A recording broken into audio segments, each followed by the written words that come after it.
إن الحمد لله نحمده ونستعينه ونستغفره ونستهديه ونعوذ بالله من شرور أنفسنا ومن سيئات أعمالنا من يهده الله فلا مضل له ومن يضلل فلا هادي له وأشهد أن لا إله إلا الله وحده لا شريك له وأشهد أن محمدا عبده ورسوله أما بعد فإن خير الكلام كلام الله وخير الهدي هدي محمد صلى الله عليه وسلم وشر الأمور محدثاتها وكل محدثة بدعة وكل بدعة ضلالة وكل ضلالة في النار. On a fait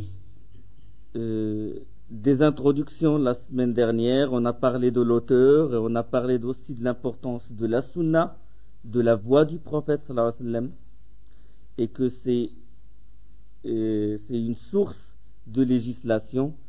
Et on a commencé par le livre de la Tahara, le livre de la purification, chapitre les eaux. Et on a évoqué le hadith du prophète sallallahu alayhi wa sallam, Inna al-ma' huwa at-tahuru ma'uhu al-hillu maytatuhu. Le hadith du prophète sallallahu alayhi wa sallam, quand la personne est venue le voir, lui poser une question à propos de l'eau de mer. Et le prophète sallallahu alayhi wa sallam, il a dit, son eau est essentiellement pure et ses produits, même morts, sont licites. Ça veut dire ses cadavres sont licites. Et on l'a expliqué, c'est un hadith qui est rapporté par les quatre, et qui dit les quatre, ça veut dire Abu Daoud, Tirmidhi, An-Nasa'i et Ibn Majah. Et il a été jugé authentique par Ibn Khuzayma et par Tirmidhi. Et il est rapporté également par les trois imams, à savoir l'imam Malik, l'imam Shafi'i et l'imam Ahmed. On a parlé de ce hadith-là. Et on est arrivé au deuxième hadith. Au deuxième hadith, quand le prophète sallallahu alayhi wa sallam a dit Inna al-ma'a tahurun la yunajjisuhu shay'.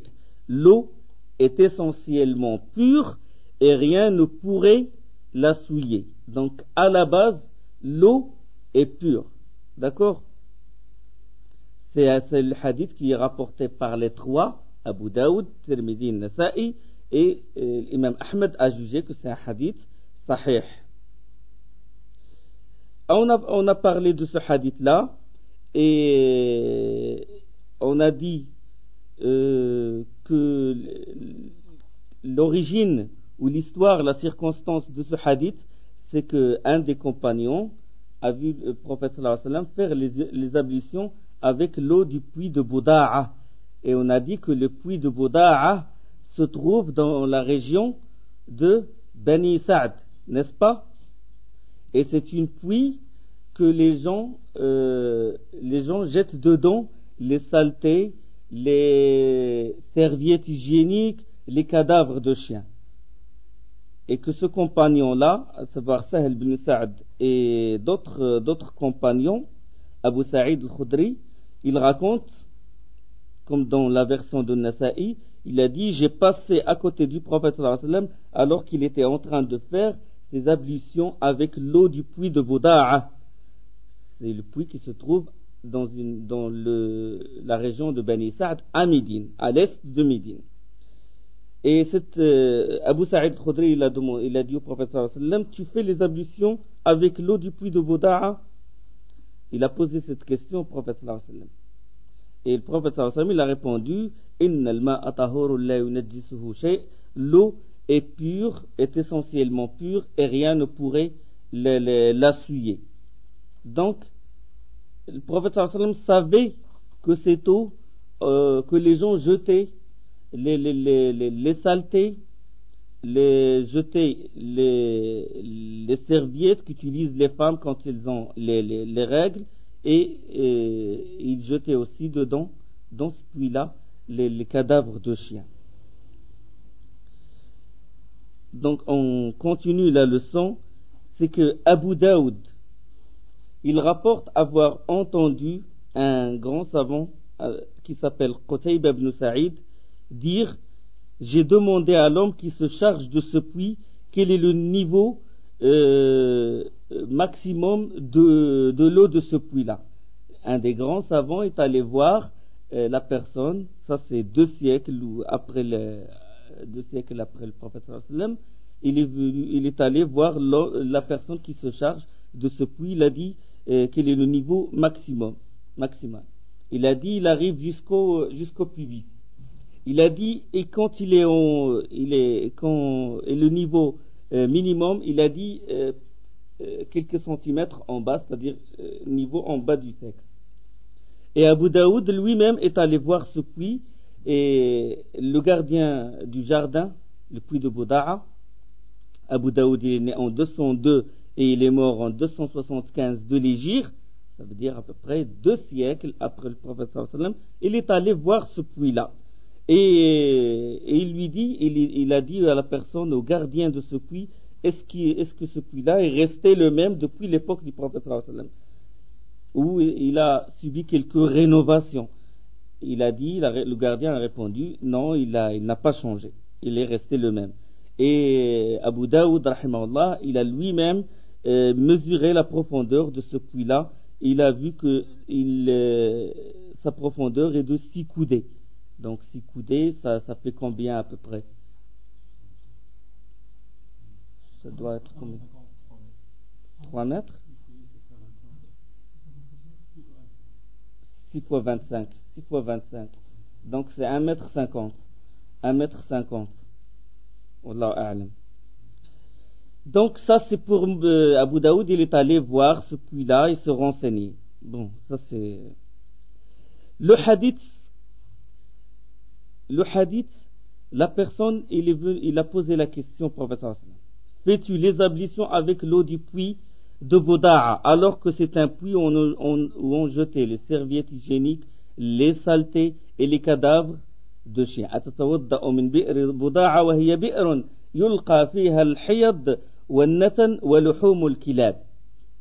Question. C'est une question qui a été soulevée par l'imam al-Khattabi rahimahullah dans son explication de Sunan Abi Daoud, dans son livre intitulé Ma'alim Sunan.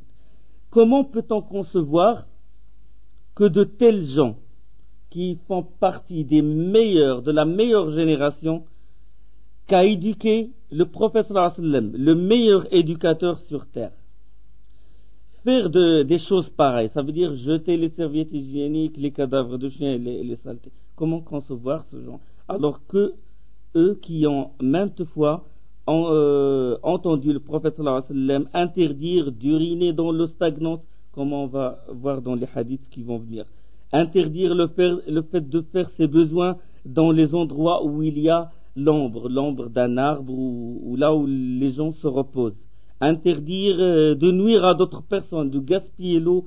Comment peut-on concevoir que les compagnons ou ces gens-là peuvent faire des choses pareilles?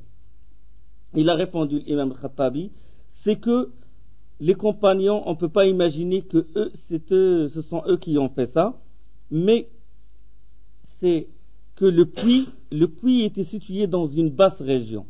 Donc c'est dans une basse région, et quand la pluie elle tombe, elle traîne ces serviettes-là, elle traîne ces saletés, et elle les emmène jusqu'à ce puits-là. Ça c'est une réponse. Et on peut ajouter autre chose, c'est que à Médine, il n'y avait pas que les compagnons du prophète sallallahu alayhi wa sallam. Il y avait les juifs, et il y avait les hypocrites, il y avait les ennemis de l'islam, il y avait les ennemis du prophète sallallahu alayhi wa sallam qui cherchaient à le nuire, et donc on peut s'attendre à ce que eux, ils font des choses pareilles. Mais jamais les compagnons ne peuvent faire une chose pareille. L'eau est pure, et rien ne pourrait la souiller comme a dit le prophète sallallahu alayhi wa sallam. Cette règle, c'est la règle de base.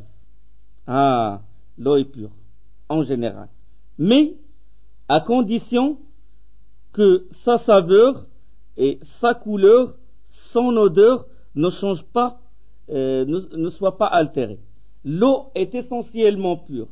D'accord, ça c'est une règle générale. Sauf si sa saveur, ou son odeur, ou sa couleur s'altère. D'accord? Sauf s'il change de couleur, sauf si elle change de saveur, sauf si elle change d'odeur par une impureté. D'accord? Et c'est dans ce cas qu'on peut dire que c'est une eau impure. Il faut que sa saveur, ou son odeur, ou sa couleur change à cause d'une impureté. Et qu'on puisse dire que c'est une eau impure. D'accord? Donc, elle est essentiellement pure, à l'exception, sauf si elle change à cause de si son état s'altère. Quelle est la preuve? Quel est le dalil? Que si un de ces paramètres de l'eau change, par la souillure, l'eau devient souillée, devient impure.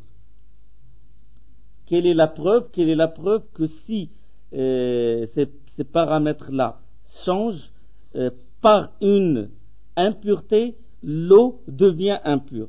La preuve, c'est l'ijma' des savants, l'unanimité des savants. Tous les savants sont d'accord sur ça. D'accord? C'est l'ijma'. On appelle ijma' lorsque tous les savants qui ont le degré d'être mujtahid, qui ont le degré de faire des efforts intellectuels personnels, à partir du potentiel qu'ils ont, un degré élevé, mujtahid c'est plus élevé que alim, lorsque tous les mujtahid de la communauté sont unanimes sur une règle, sur un hukm, sur un statut juridique, on dit qu'il y a ijma'.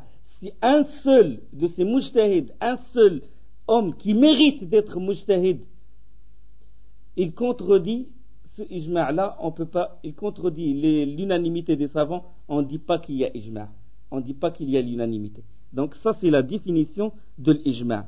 C'est quand les savants sont unanimes, qui ont le degré de mujtahid, sont unanimes sur un statut juridique bien précis. D'accord? Et quel est maintenant le dalil que l'ijma' c'est un dalil? Quelle est la preuve que l'ijma' c'est une preuve d'argumentation? C'est qu'Allah subhanahu wa ta'ala il dit dans sourate al-Baqarah وَكَذَلِكَ جَعَلْنَاكُمْ أُمَّةً وَسَطًا لِتَكُونُوا شُهَدَاءَ عَلَى النَّاسِ وَيَكُونَ الرَّسُولُ عَلَيْكُمْ شَهِيدًا. Ça c'est un privilège de cette communauté. Allah il dit dans le Saint-Coran, et aussi nous avons fait de vous une communauté de justes pour que vous soyez témoins aux gens. Et la communauté de justes, notre communauté, après le prophète sallallahu alayhi wa sallam et les compagnons, sont les savants. Et ces gens-là sont témoins aux gens. Et qui dit témoin aux gens, ça veut dire témoin des actes des gens. Et qui dit témoin des actes des gens, ça veut dire qu'ils sont juges sur les actes des gens et leur jugement est accepté. Parce qu'Allah, il a dit ils sont témoins, shahid, shuhada. Et shahada, il est accepté de ces gens-là. Allah, il les a appelés shuhada. Donc, ils témoignent. S'ils sont unanimes sur un point, on prend en considération ce témoignage. Et ça, c'est une preuve dans le Coran que l'ijma' c'est un argument. L'unanimité des savants, c'est un argument. L'autre preuve, la tajtami'u ummati ala dalala. Le prophète sallallahu alayhi wa sallam a dit, ma communauté ne se met jamais unanimement d'accord sur du faux. Et qui dit ma communauté, ça veut dire ceux qui représentent ma communauté, à savoir les savants. D'accord? Ils ne se réunissent pas sur du faux. Ah, ça c'est des preuves comme quoi l'ijma', l'unanimité est une preuve, et c'est la troisième source d'argumentation et de législation.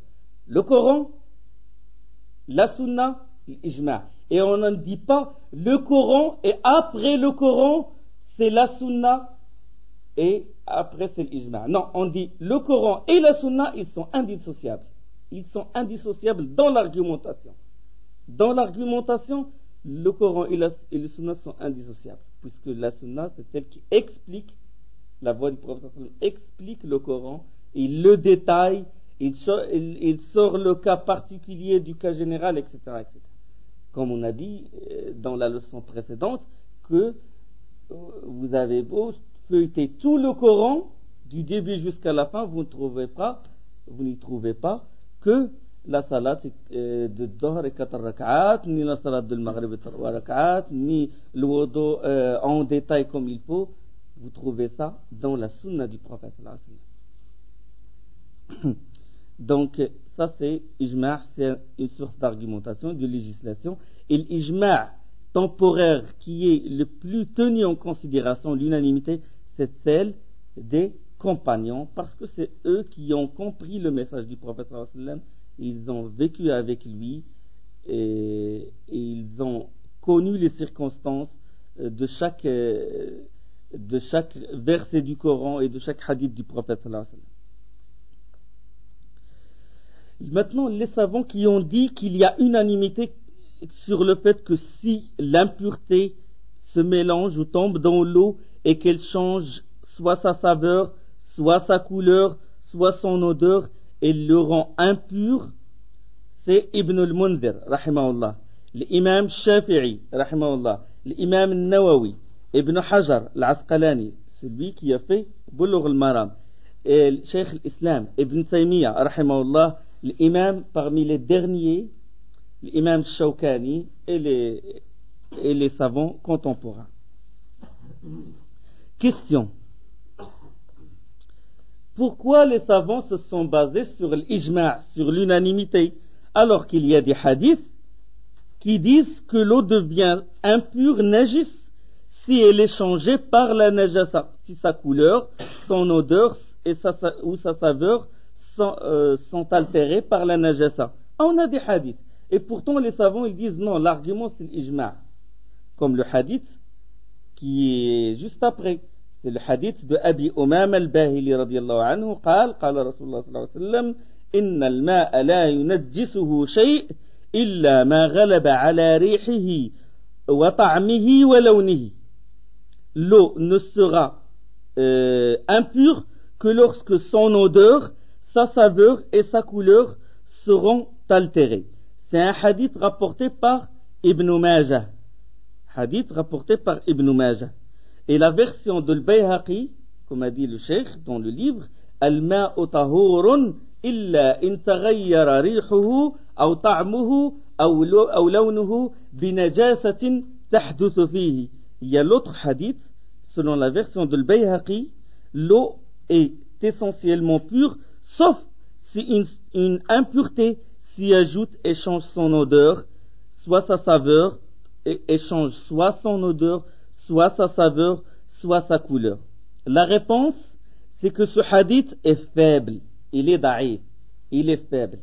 Il ne remonte pas jusqu'au degré d'être un argument dans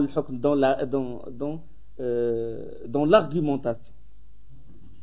Ce hadith est faible. Imam Shafi'i l'a qualifié de faible. Imam Nawawi a dit que les savants du hadith sont d'accord sur le fait que c'est un hadith faible. Abu Hatim, il a jugé que c'est faible. Abu Hatim, Ibn Hajar, il l'a évoqué. Il a dit وَضَعَّفَهُ Abu Hatim. Et Abu Hatim a jugé que c'est faible parce que dans sa chaîne des rapporteurs, il y a un homme qui s'appelle Rishdin ibn Sa'd. Dans la chaîne des rapporteurs, il y a un homme qui est faible, dont le hadith est matrouk. Les grands savants, ils disent son hadith est matrouk, ça veut dire que son hadith est abandonné. Ils ont dit c'est un homme pieux, vertueux, rajulun salih, hadithuhu matrouk. C'est ça la règle de l'jarh wa ta'dil. D'accord? De la critique et de la réhabilitation. Quand on lit dans ces livres-là du hadith, ils donnent d'abord les qualités de la personne et après ils disent voilà, il oublie dans le hadith, il mélange entre les hadiths ou il se trompe ou on abandonne ce hadith. On donne d'abord ses qualités et après on donne le défaut. D'accord? C'est une règle. Matrouk. Ils ont dit matrouk, on abandonne ce hadith, on donne ce qu'il raconte comme hadith du prophète sallallahu alayhi wa sallam. Donc la chaîne des rapporteurs est faible et le hadith il est faible. Donc conclusion, si l'une des trois qualités d'eau, à savoir l'odeur, saveur, couleur, change par suite d'une impureté, suivez chaque mot, l'eau devient impure et ceci à l'unanimité des savants et non pas par les hadiths de Bayhaqi ni par Ibn Majah. D'accord? Maintenant, dans le cas, c'est un problème maintenant. Là, c'est le sujet délicat, c'est les savants de jurisprudence. Dans le cas où là, l'impureté tombe dans une eau sans changer ni sa couleur, ni son odeur, ni sa saveur. Comment qualifie-t-on cette eau-là? Quel est le statut juridique de cette eau? Les savants ont divergé là-dessus. On distingue deux avis. Ne vous inquiétez pas parce qu'on va donner, Inch'Allah, l'argument le plus vraisemblable qui est pris en considération par les savants contemporains. La première, c'est que Shafi'i, le premier avis, Shafi'i, Abu Hanifa, et une version selon l'imam Ahmed, et une version selon l'imam Malik, mais c'est une version faible. Rapportée par ses élèves égyptiens, c'est une version faible. Parce que des fois, quand on prend les paroles des imams, des fois, des versions qui sont rapportées par certains élèves, il n'est pas authentique. On doute de l'attribution de la parole à cet imam-là. Et des fois même l'imam, par exemple, comme l'imam Ahmed et tout, il donne une fatwa, il donne une réponse, et puis après 3 années, 4 et tout, il cherche, et puis il trouve qu'il doit changer d'avis et qu'il penche vers l'autre avis. Donc, on dit il a 2 versions, l'imam Ahmed, sur telle chose, etc. D'accord? Donc ça, c'est l'avis de l'imam Shafi'i, Abu Hanifa et l'imam Ahmed. Ils disent que l'eau est pure, sauf si l'impureté qui tombe dedans change sa couleur, sa saveur, son odeur. Ça, c'est l'ijma' là-dessus. Ça, c'est une chose. Ils disent, la deuxième chose qu'ils disent, c'est que si la quantité d'eau est faible, du moment que l'impureté tombe dedans, elle est considérée comme impure. Si la quantité d'eau est faible, du moment au contact de l'impureté avec cette eau, rend cette eau impure. Même si la saveur ne change pas, même si l'odeur ne change pas, même si la couleur ne change pas. Ils font donc la distinction entre la faible quantité et la grande quantité. Vous me suivez? On va aller petit à petit dans le raisonnement. Et ils ont comme argument le hadith suivant, le fameux hadith qui est le texte où divergent les grands savants, qui a troublé beaucoup de grands savants. C'est le hadith d'Abdullah ibn Omar radiyallahu anhu, قال رسول الله صلى الله عليه وسلم إذا كان الماء قلتين لم يحمل الخبث وفي لفظ لم ينجس. Ils ont comme argument de faire la distinction entre la petite quantité et la grande quantité. Ce hadith-là d'Ibn Omar, le prophète sallallahu alayhi wa sallam avait dit l'eau ne peut être souillée si sa quantité dépasse le contenu de 2 qulla. Je garde le terme de qulla parce qu'ils ont divergé sur ce terme-là. C'est un hadith rapporté par les 4. Et qui dit 4? Les 4, c'est qui? Commencez par Abu Daoud, Tirmidhi, Nasa'i wa Ibn Majah. D'accord? Wa sahhaha Ibn Khuzaymah wa Ibn Hibban wa al-Hakim. Ibn Khuzaymah, Ibn Hibban et al-Hakim ont jugé que ce hadith est authentique. Et ils ont dit que ce hadith est une preuve comme quoi l'état de l'eau et le statut juridique changent selon que sa quantité est supérieure ou inférieure à 2 qullah, à 2 qullah. Donc 2 qullah, 2 jarres, ou ce qui ressemble aux jarres, parce qu'ils ont divergé sur la signification de qullah. Donc, résumons. Si la quantité dépasse 2 qullah, 2 jarres, 2 cruches aussi, on peut dire cruches, 2 cruches, l'eau reste lustrale, l'eau reste pure. D'accord? Tant que l'impureté n'a rien changé de sa couleur, ou de sa saveur, ou de son odeur. Là, si la quantité dépasse 2 qullah. Si la quantité est moins de 2 qullah, de 2 jarres, l'eau est considérée impure du moment que la souillure, que l'impureté est en contact avec cette eau-là. Vous avez compris? Si elle dépasse 2 jarres, l'eau ne change pas, sauf si sa saveur ou son odeur ou sa couleur change. Et si la quantité est moins de 2 jarres de 2 qulla, au contact de l'impureté, l'eau devient impure. Là. Maintenant, l'avis de l'autre école. Les autres, qu'est-ce qu'ils disent? Ils disent il n'y a pas de différence entre la grande quantité et la faible quantité. D'accord?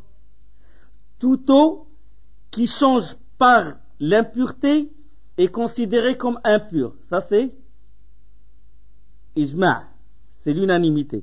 Et toute eau qui ne change pas par l'impureté, la saveur, la couleur ou l'odeur, il n'est pas considéré comme impur. Peu importe si la quantité est grande ou faible. Peu importe si elle est supérieure à 2 qulla ou inférieure à 2 qulla. D'accord? Petite ou grande, tant que la saveur, la couleur, l'odeur ne change pas par cette impureté, on considère que cette eau est pure. Cet avis est celui de nombreux compagnons. Une foule de tabi'in. Et qui dit tabi'i, ça veut dire les gens qui ont vécu avec les compagnons du prophète sallallahu alayhi wa sallam, mais ils n'ont pas vécu avec le prophète sallallahu alayhi wa sallam. Ils n'ont pas vu le prophète sallallahu alayhi wa sallam, ou ils n'ont pas rencontré le prophète sallallahu alayhi wa sallam en étant croyants. Donc, cet avis est celui de nombreux compagnons, une foule de tabi'in, une version de l'imam Ahmed, une version de l'imam Malik, la plus authentique parce que c'est elle qui est prise en considération par les Malikites, et beaucoup de grands savants, surtout les savants qui s'occupent de l'analyse, les muhaqqiqin, les analystes. Ils font ce qu'on appelle la théologie ou la jurisprudence comparée. Ils font l'analyse de toutes les écoles, pas simplement les 4 écoles, mais aussi l'Awza'i, l'Layth et les autres écoles, et Zahiri, etc. Et ils prennent l'argument qui y touche, et ils prennent la parole qui se rapproche au dalil, à la sunna du prophète sallallahu alayhi wa sallam, au texte coranique. Donc cet avis, celui de nombreux compagnons, une foule de tabi'in, une version de l'imam Ahmed, la version authentique de l'imam Malik, et beaucoup de savants, analystes, muhaqqiqin, à savoir l'imam Ibn Taymiyyah rahimahullah, Ibn al-Qayyim, Ibn Daqiq al-Eid, l'imam Shawkani, l'imam San'ani et beaucoup de savants contemporains. Ils ont dit pas de différence entre la grande quantité et la petite quantité. Si l'impureté tombe dedans et elle change sa saveur ou sa couleur ou son odeur, l'eau est considérée comme impure. Si elle ne l'altère pas, ça veut dire qu'elle est toujours pure, peu importe si la quantité est grande ou petite. Et ils ont des arguments pour ceci. Argumentation maintenant de cette école-là.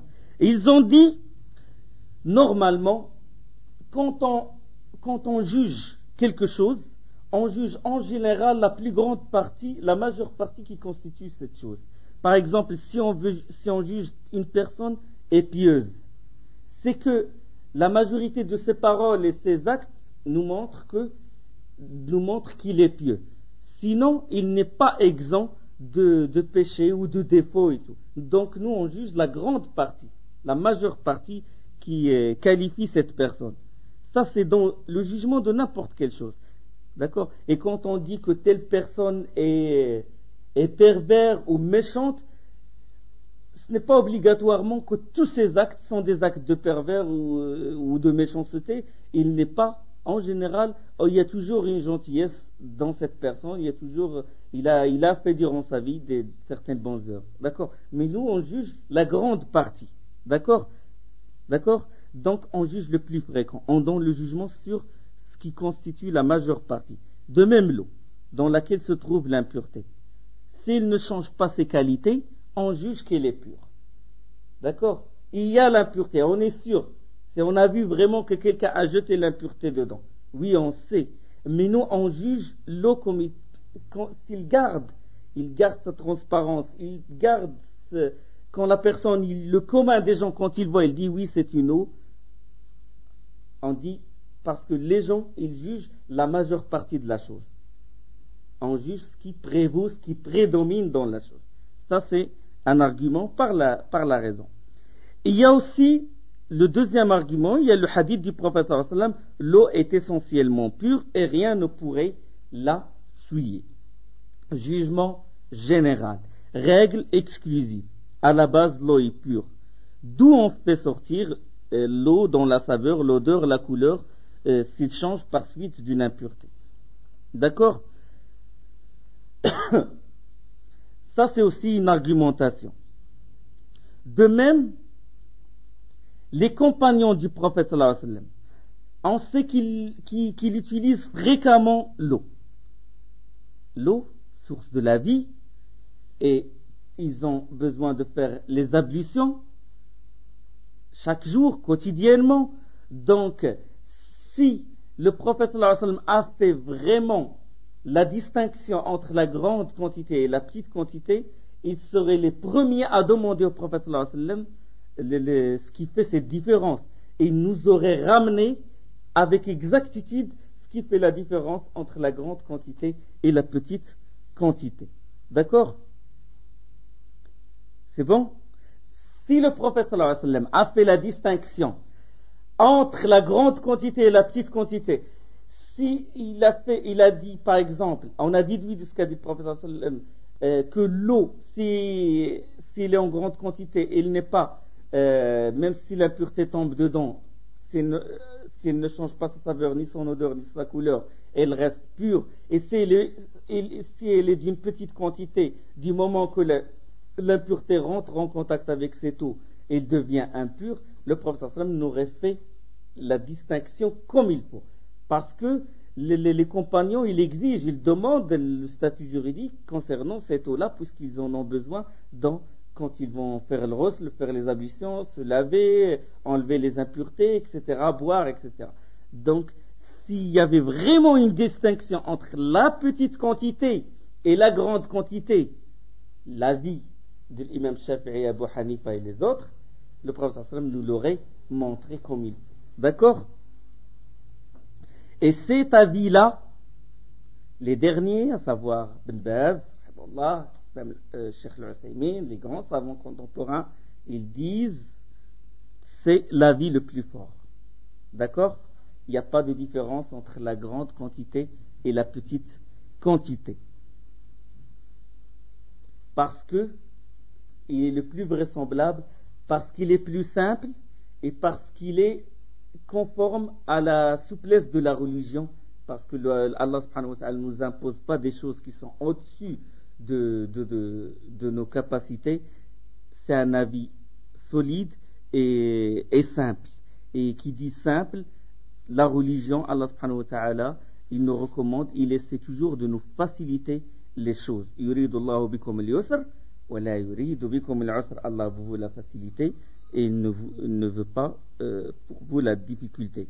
L'imam al-Ghazali, qui lui shafi'ite, Abu Hamid, qui lui shafi'ite, il a dit: j'avais espéré que l'école shafi'ite concernant la purification soit comme celle de l'imam Malik, dans la non-distinction entre la grande quantité et la petite quantité. Lui, il est shafi'ite, quand il a étudié sur la grande quantité, quand il a analysé le fait de faire la distinction entre la grande quantité et la petite quantité, il a dit l'imam Malik, son argument est plus solide.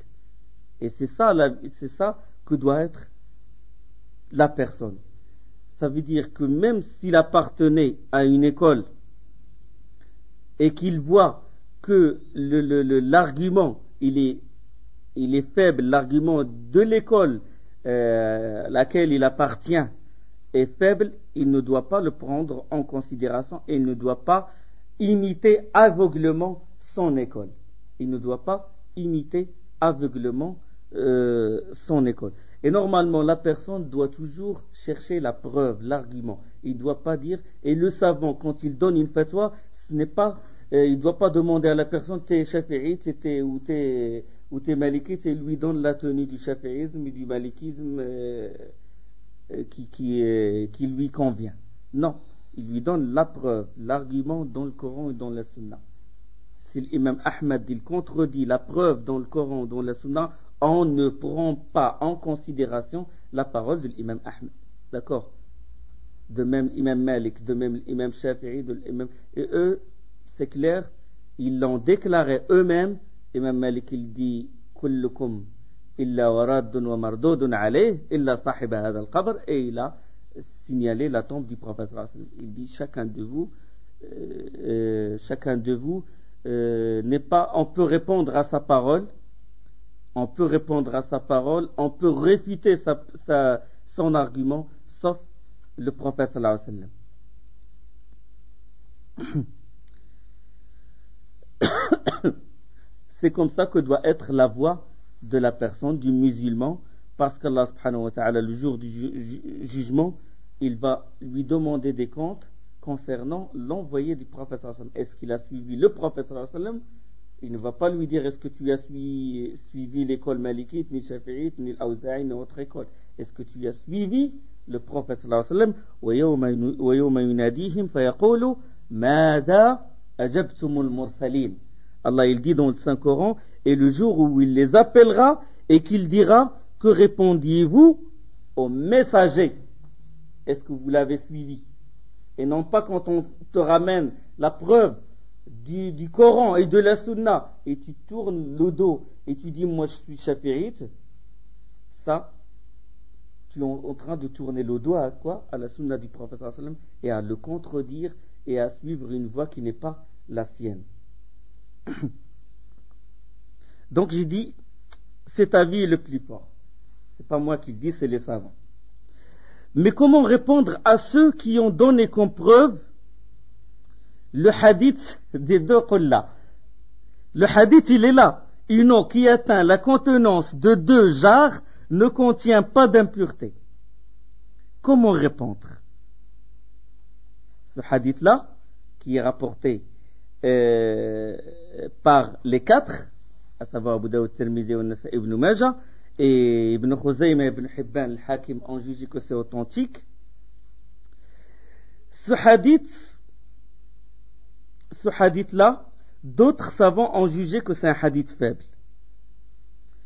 Bon, le hadith, comme j'ai dit, rapporté par les 4, et non pas seulement les 4, il est rapporté par les 5, ça veut dire Abu Dawud, Tirmidhi, An-Nasa'i, Ibn Majah et l'imam Ahmad. Et il est rapporté également par Darimi, par Daraqutni, par l'imam Tahawi, par l'imam Tayalisi, par Ibn Hibban, Ibn Khuzayma, al-Hakim, al-Bayhaqi. Et il a été jugé hadith sahih par Ibn Khuzayma, Ibn Hibban, al-Hakim, plus Ibn Manda, Yahya ibn Ma'in, Tahawi, Ibn Hajar, Ibn Taymiyyah, al-Dhahabi, al-Nawawi et Sheikh al-Albani. Donc d'autres ont jugé que c'est un hadith faible, tel que le Hafid ibn Abd al-Barr, le Malikite, Al-Qadi Ismail, Ibn al-Qayyim, qui est l'élève d'Ibn Taymiyyah, dans son livre Tahdib Sunan, dans l'explication de Sunan Abi Daoud, le Hafid al-Muzzi et Muhammad Hamid al-Faqih, parmi les derniers savants.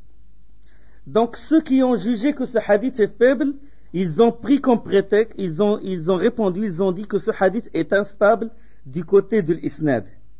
C'est un hadith instable du côté de la chaîne des rapporteurs. Et ça, on ne va pas en parler. Deuxième chose, ils ont dit que le texte est instable. Pourquoi le texte est instable? Parce que des fois on trouve dans certains textes une qulla, une jarre, des fois on trouve 2 jarres, des fois 3 jarres, des fois 40 sous, ça diffère d'un texte à l'autre. Ils ont dit aussi que le sens est instable. Muttarib, ma'na al-hadith muttarib. Quel est le vrai sens de qulla? Certains ont dit que c'est qirba, une outre. D'autres ont dit que c'est un récipient connu chez les Arabes. D'autres ont dit que c'est une jarre qui appartenait à la tribu de Hajar. Et d'autres ont dit que qulla c'est quelque chose qu'on peut porter à la main, jarre, cruche, etc. Ils ont différé sur le sens de la jarre, de l'qulla. Ils ont aussi différé sur le sens, le contenu de Qulla. Bon, le sens déjà instable, le contenu, chacun il a donné, certains on trouve ici 227 kilos de 220, de Qulla, ça veut dire 227 kilos. D'accord. Dans l'école, certains chapitrites ont dit c'est 1 mètre cube 25. 1 mètre longueur, 1,25 profondeur, 1 mètre cube 25. Et l'imam Shafi'i il a dit 5 outres. Donc, rien n'est clair. Mais ce qui est vraiment, ce qu'on peut dire, c'est on n'a pas besoin de fixer exactement la quantité. Et le hadith, comme a jugé Cheikh Albani rahimahullah, c'est un hadith authentique. Et il y a une chose, nous on n'a pas besoin de définir la quantité. Maintenant on va expliquer, on va essayer de sortir de ce problème et expliquer le hadith. Qu'est-ce qu'a voulu dire le prophète sallallahu alayhi wa sallam par 2 qulla?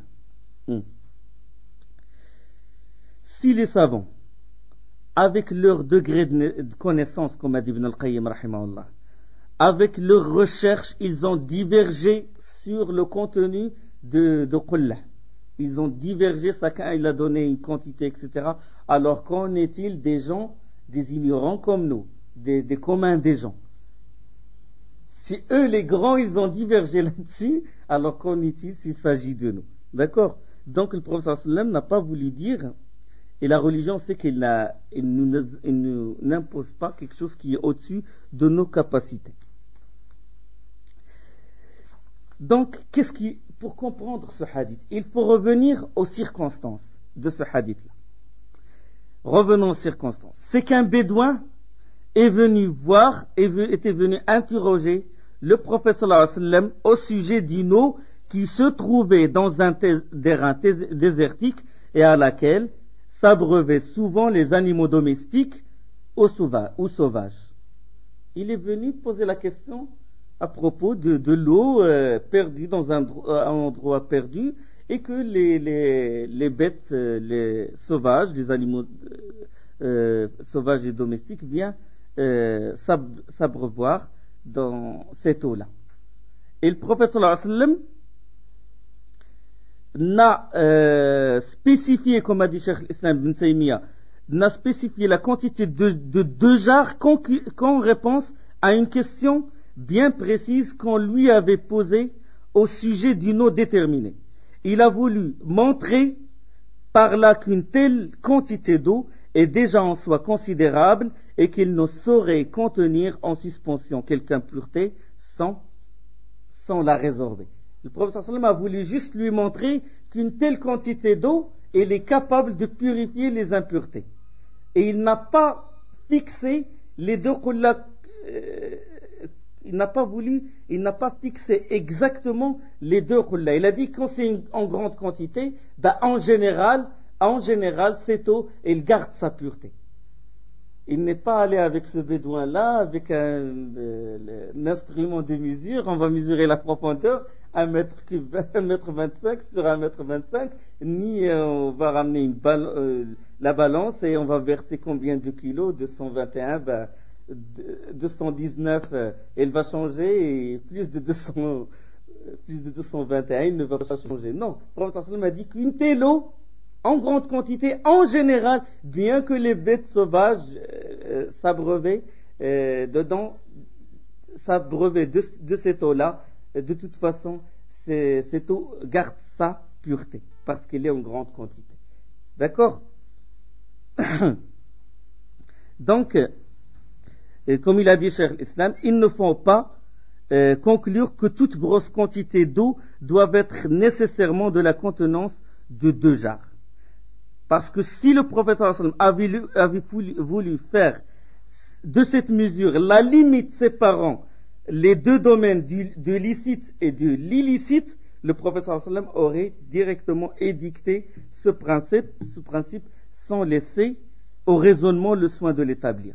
Donc s'il a voulu, si le prophète sallallahu alayhi wa sallam a voulu dire que la quantité, a voulu fixer vraiment cette mesure et il a voulu dire que limite plus de 2 jars, il ne change pas, moins de 2 jars, au moindre contact avec l'impureté, il change. Plus de 2 jars, si l'impureté ne change pas sa saveur, sa couleur, son odeur, il est autorisé de faire les ablutions avec et d'enlever la janaba avec. Moins de 2 jars, au moindre contact avec l'impureté, c'est haram, illicite de faire les ablutions avec. Donc il n'a pas, si vraiment le prophète avait voulu dire par 2 jars la barrière qui est entre l'illicite et l'illicite, il l'aurait détaillé.